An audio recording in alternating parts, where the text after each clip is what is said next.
जनवरी 1994 में जब जेक 29 इयर्स के थे तो उन्होंने होंगजो हाइबो ट्रांसलेशन एजेंसी बनाई। हाइबो एक चाइनीज वर्ड है जिसका मतलब है होप। जब उन्होंने ये कंपनी बनाई तब उनकी टीम में सिर्फ 5 मेंबर्स थे जो कि रिटायर्ड टीचर्स थे। उसने 2 रूम्स रेंट पे लिए। जेक ने अपने कुछ स्टूडेंट्स को कन्विंस किया कि वो उसका फर्स्ट क्लाइंट ढूंढने में उसकी मदद करें। ओपनिंग डे पे जेक के स्टूडेंट्स पब्लिसिटी करने के लिए बैनर्स उठा के वोलिन स्क्वायर पे गए। जेक का फोकस था कि वो चाइना की लोकल कंपनीज को ओवरसीज कस्टमर ढूंढने में मदद करें और उनकी टीम में कुछ रिटायर्ड प्रोफेसर थे जिनकी पेंशन कम थी और उनके पास करने को कोई दूसरा काम नहीं था, तो इस कंपनी की वजह से उन्हें भी काम मिल गया। 1994 में hope translation agency financial problem face करने लगी। उन्हें 2 रूम का रेंट $300 देना पड़ता और उनकी फर्स्ट मंथ की इनकम सिर्फ $20 थी। होप ट्रांसलेशन कंपनी एक ट्रेडिंग कंपनी बन गई। होप ट्रांसलेशन एजेंसी ने गिफ्ट्स, फ्लावर्स और प्लास्टिक कारपेट सेल करना शुरू कर दिया। जेक ने ट्रांसलेशन एजेंसी को सपोर्ट करने के लिए हर वो काम किया जो वो कर सकते थे। उनकी सोच थी कि अगर वो बुरा वक्त निकाल लेंगे तो उन्हें फ्यूचर में बहुत फायदा होगा। लेकिन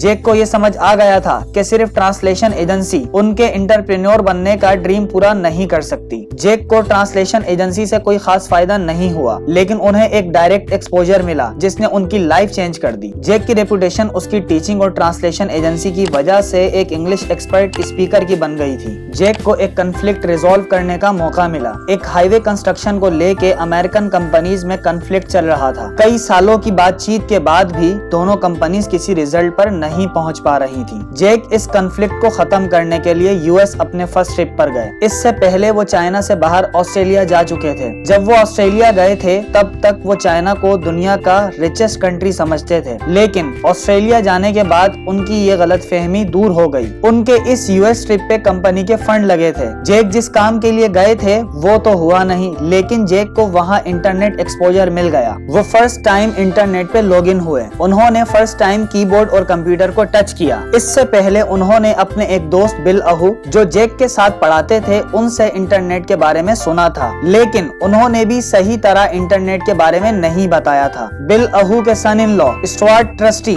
जिन्होंने internet consultancy virtual broadcast network बनाई थी, उन्होंने जेक को इंटरनेट के बारे में सही बताया। उन्होंने जेक को कहा कि आप जो चाहें सर्च करें, आपको इंटरनेट पे मिल जाएगा। जेक ने पहला वर्ड बियर सर्च किया। उन्हें अमेरिकन बियर, जर्मनी बियर और चाइनीज बियर मिली। फिर उन्होंने चाइना सर्च किया, लेकिन उन्हें चाइना का इंटरनेट पे कोई डेटा नहीं मिला। जेक ने सोचा कि हम चाइना के बारे में क्यों कुछ नहीं बना सकते। उन्होंने कुछ अगली वेब पेजेस बनाए अपनी ट्रांसलेशन एजेंसी के लिए। होप ट्रांसलेशन एजेंसी की साइट पे कोई इमेजेस नहीं थी, बस टेक्स्ट था। उन्होंने फोन नंबर डाले थे और उनकी कंपनी क्या काम करती है ये लिखा था। जेक ने साइट 9:40 मॉर्निंग पे लॉन्च की थी। 12:30 पे स्टुअर्ट ट्रस्टी का फोन आया कि उन्हें 5 मेल्स आई हैं, 3 यूएस, 1 जापान, 1 जर्मनी से। जेक को न्यू बिजनेस करने का आइडिया आया कि वो चाइनीज कंपनी की हेल्प करेंगे उनका सामान ऑनलाइन एक्सपोर्ट करने के लिए, और उन्होंने वीबीएन के साथ पार्टनरशिप करने का सोचा। जेक की वीबीएन के साथ डीलिंग इजी नहीं थी। स्टुअर्ट ने जेक को कहा कि अगर उन्हें चाइना में वेब पेजेस बनाने का राइट चाहिए तो उन्हें $200 डिपॉजिट करने होंगे। जेक ने स्टुअर्ट को बताया कि वो अमेरिका भी पैसे उधार लेके आए हैं। स्टुअर्ट ने बिना डिपॉजिट एग्रीमेंट साइन किया, इस शर्त पे कि जेक जितना जल्दी पॉसिबल हो सके डिपॉजिट करें।